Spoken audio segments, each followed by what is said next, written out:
బాపు అనే సినిమా నా కెరియర్లో నేను ఎప్పుడు నా లైఫ్లో మర్చిపోని ఒక ప్రాజెక్ట్ ఇది. ఎందుకంటే ఫస్ట్ టైం నా బాపు నాకు ఫోన్ చేసి చాలా గర్వంగా ఉన్నాను, ఈ సినిమా నువ్వు చేసావు, ఈ సినిమాని నువ్వు సెలెక్ట్ చేసుకున్నావు కాబట్టి I feel very very proud of you అన్నారు. అలాంటి మాటలు నిజంగా it's very rare that he says those words. ఎందుకంటే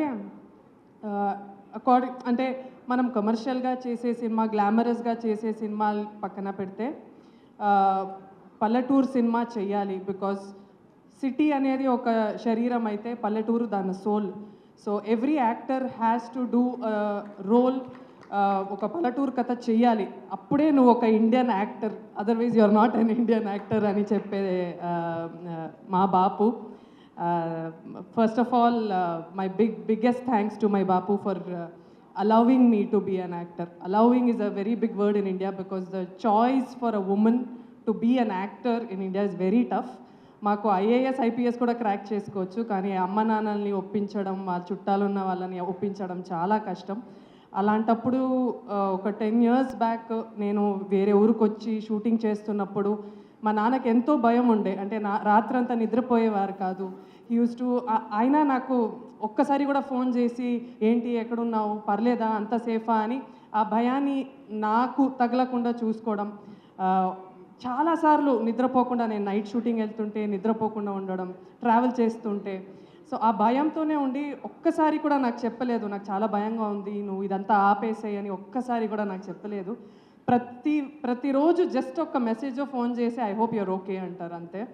సో అలాంటి ఫ్యామిలీకి, అలాంటి నాన్నకి పుట్టినందుకు నేను చాలా గర్వపడుతున్నాను. I'm so thankful to my dad for giving me this opportunity. ఎందుకంటే చాలా అమ్మాయిలు చూస్తాను, చాలామందికి యాక్టింగ్ అంటే చాలా పిచ్చి ఉంటుంది, కానీ ఇంట్లో ఒప్పుకోవట్లేదు అంటారు. So I feel very blessed today. Bapu అనే సినిమా నా కెరియర్లో అంటే బిఫోర్ బాపు ఆఫ్టర్ బాపు అని ఉంటుంది. ఇంతవరకు కామెడీ అంటే చిన్న రోల్స్ చేసే నాకు ఇలాంటి క్యారెక్టర్ నువ్వు చేయగలుగుతావు అనే ఒక పెద్ద భరోసా ఇచ్చిన దయా గారు, కామ్రేడ్ ఫిల్మ్ ఫ్యాక్టరీ ప్రొడ్యూసర్ మన రాజీ గారు, thank you sir, thank you. I cannot thank you enough for giving me this role. నన్ను నేనే ప్రూవ్ చేసుకోవడానికి ఇది ఒక మంచి ఫిల్మ్. ప్లీజ్ ఇది థియేటర్కి వెళ్ళి చూడండి. I'm extremely blessed to have acted with Brahmaji sir. First day నేను షూటింగ్ వచ్చాక చాలా గ్లామర్గా ఉంది అమ్మాయి, చాలా కమర్షియల్గా ఉంది, సరిపోవట్లేదేమో అన్నారు. అది నేను ఛాలెంజ్గా తీసుకున్నా. ఫస్ట్ డే అలా ఉన్నా, కానీ కొంచెం డల్ మేకప్ అంతా వేసుకున్నాక ఇంకా ఆయన కన్విన్స్ అవ్వలేదు. ఒక 3-4 days తర్వాత అంటే పొలాల్లో మనం షూటింగ్ చేస్తుంటే అంబ్రెలా తీసేయి అని చెప్పి అట్లానే ఉండిపోయా. ఒక 12 hours 13 hours I was just standing under the sun to make sure I tan fully and I convince him. ఆయన్ని కన్విన్స్ చేయడం నాకు first project. And I think on the last day he said you have done a good job అన్నారు. So thank you sir for accepting me to be your daughter. And Amani ma'am, legendary actress, such variety roles and such a versatile actress. తను కూడా ఒక సీన్లో నన్ను కొట్టేలాగా ఒక scene ఉంటుందన్నమాట. తను ma'am చాలా క్యారెక్టర్ లోపే స్కిన్ ఆఫ్ ద క్యారెక్టర్కి అంతా వెళ్ళిపోయి ఫట్ అని కొట్టింది. And I was like okay అని. కానీ నిజంగా ఒక అమ్మలాగా ఎప్పుడైతే తన కూతురిని కొట్టినప్పుడు వాళ్ళు ఫీల్ అవుతారు కదా, అలానే ఆమ్ని మ్యామ్ నన్ను కొట్టిన తర్వాత ఏడ్చింది. ఒక 3 hours ఏడుస్తూనే ఉంది. But I had such a wonderful time acting with them. అంటే we became like theatre artists. అక్కడ అందరూ అక్కడికి వచ్చి we were rehearsing the scene and ఊర్లో ఉన్న వాళ్ళందరూ అక్కడ మమ్మల్ని చూడడం చాలా నేర్చుకున్నాను నేను.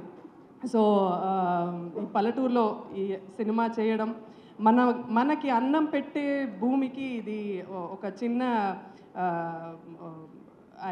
ఈ సినిమాని అర్పిస్తున్నాం అంతే. It's a very big opportunity for me. Thank you so much. ఈ సినిమాని థియేటర్లో చూడండి, నచ్చితే అందరికీ చెప్పండి, నచ్చకపోతే మాకు మాత్రం చెప్పండి. Thank you so much. ఒకటి, ఈ సినిమా హిట్ అవుతుందని నేను చాలా కాన్ఫిడెంట్గా నమ్ముతున్న దానికి ఒక 2-3 రీజన్స్ ఉన్నాయి. అందులో ఫస్ట్ రీజన్, 30 ఏళ్ళుగా ఎంతో కష్టపడి ఎవరికి కనిపించకుండా దాచుకున్న మన బ్రహ్మాజీ అన్న తెల్ల జుట్టు ఈ సినిమాలో కనిపించింది. సో ఖచ్చితంగా ఈ సినిమా ఆడుతుంది, అంత న్యాచురల్గా చేశాడు అన్న. మన పక్కింటి మనిషిలా ఉన్నాడు అని నేను చెప్పచ్చు, ఎందుకంటే నిజంగా నా పక్కింట్లోనే ఉంటాడు ఆయన. సో పక్కింటి మనిషిలాగే ఉన్నాడు సినిమాలో. అలాగే రెండో విషయం ఏంటంటే నిజంగా ఈ సినిమాని తన షోల్డర్స్ పైన వేసుకొని ఎంత రీచ్ తీసుకెళ్ళాలి, ఎంత తను నమ్మాడన్న విషయం అర్థమైంది. ఈ సినిమాని అంతా ప్రమోట్ చేశాడు బ్రహ్మాజీ అన్న. థ్యాంక్ యూ, నువ్వెంత నమ్ముతున్నావు అర్థమైంది అన్న. అండ్ అలాగే ద ట్రైలర్ అండ్ అందరూ అన్నట్టు ఆ రా ఎమోషన్ కానీ ఆ రూటెడ్నెస్ కానీ సినిమాలో ఎంతో అద్భుతంగా కనిపిస్తుంది. సినిమా గ్యారంటీ బాగా ఆడుతుందని చాలా కాన్ఫిడెంట్గా అనిపిస్తుంది. అలాగే ఇందాక యాక్టర్స్ అందరూ మాట్లాడుతున్నప్పుడు చాలా ఎమోషనల్, సో అక్కడే సినిమా పైన వాళ్ళకున్న కాన్ఫిడెన్స్ కానీ సినిమాని వాళ్ళు ఎంత నమ్ముతున్నారనే విషయం మనకు అర్థమవుతుంది. సో పేరున మణి, అబిత, ధాన్య బాలకృష్ణ గారు, శ్రీనివాస్ అవసరాల గారు, అలాగే సుధాకర్ రెడ్డి గారు, ప్రొడ్యూసర్ రాజ్ గారు, భానుప్రసాద్ గారు, మ్యూజిక్ డైరెక్టర్ ధ్రువ, మీ అందరికీ ఈ సినిమా ఒక మంచి క్యాన్వస్ వచ్చి ఇంకా ఎన్నో సినిమాలు చేయడానికి మీకు అవకాశం రావాలని మనస్ఫూర్తిగా కోరుకుంటున్నాను. అండ్ నన్ను దీనికి పిలిచినందుకు బ్రహ్మజన్న thank you very much. And అలాగే మా బాబు అంటే మా నాన్నగారితో నాకు definitely one of the greatest inspirations నాన్న నాకు. ఎందుకంటే 2-3 ఇన్సిడెంట్స్ ఉంటాయి. ఒకటి ఏంటంటే ఒక టైంలో ఆయనకి మాకు ఎవ్రీడే ఈవినింగ్ అయ్యేటప్పటికి నాకు చెల్లికి ఒక బిర్యానీ ప్యాకెట్, తర్వాత 2 డైరీ మిల్క్స్ తెచ్చేవారు. అది మాకు ఒక ఆనవాయితీ అనమాట. ఒక తర్వాత నేను అరౌండ్ ఇంటర్మీడియట్ ఆ టైంలో నాకు తెలిసింది ఏంటంటే మధ్యలో ఒక 2 years 1.5 year డాడీకి జాబ్ పోయింది. ఆ విషయం మాకు తెలియదు. సో మాకు మాత్రం ఎవ్రీడే ఆ బిర్యానీ అండ్ 2 డైరీ మిల్క్స్ వస్తూనే ఉండేవి. సో మాకు ఎప్పుడు ఆ పెయిన్ లేకుండా చూసుకున్నారు. అలాగే అట్ ద సేమ్ టైం నాకు ఆయన దగ్గర నుంచి నాకు అర్థమైన ఒక విషయం ఏంటంటే ఫ్రీడమ్ అనేది ద మోస్ట్ ఇంపార్టెంట్ టూల్. నాకు ఆయన ఇచ్చిన ఒక లైఫ్ లెసన్ ఏంటంటే అంత ఫ్రీడమ్ ఇచ్చేసారు నాకు. ఫ్రీడమ్ ఇచ్చేసిన తర్వాత నాకు రెస్పాన్సిబిలిటీ ఎక్కువైపోయింది. సో నేను దాన్ని మిస్యూజ్ చేసుకోకూడదు. మిస్యూజ్ చేసుకుంటే ఇప్పటివరకు ఉన్నది పోతుంది అన్న విషయం నాకు అర్థమయ్యి నా లైఫ్లో కూడా నేను అదే ఇంప్లిమెంట్ చేశాను. ఆ ఫ్రీడమ్ని యూజ్ చేసుకుంటూనే ఇన్ఫ్యాక్ట్ నేను ఐబీఎంలో టీమ్ లీడింగ్ చేస్తున్నప్పుడు కూడా ఆ ప్రిన్సిపల్ వాడాను. నా టీంకి నేను ఏ రోజు కూడా ఎప్పుడు లీవ్స్ అంటే వాళ్ళు ఎప్పుడు లీవ్స్ అడిగితే లీవ్స్ ఇచ్చేవాడిని, లేకపోతే ఏదైనా ఇంకో షిఫ్ట్లో వస్తానంటే ఇచ్చేసేవాడిని. ఓ పాయింట్ ఏంటంటే అర్థమైంది ఏంటి, ఇంత ఈజీగా ఇచ్చేస్తున్నాడంటే మనం మిస్యూజ్ చేసుకుంటే దాన్ని వెనక్కి తీసేసుకుంటాడన్న ఆ థాట్ చాలా స్ట్రాంగ్ థాట్. అండ్ అది నాకు నేర్పించారు. Thank you dad for that. And ఇంకా చాలా ఉన్నాయి, మేబీ సడన్గా అడిగేటప్పుడు గుర్తు రాలేదు. Once again, I wish everyone, the Babu team, a biggest blockbuster and a bigger canvas to do more films. Thank you so much. For more videos like this, subscribe Big TV channel.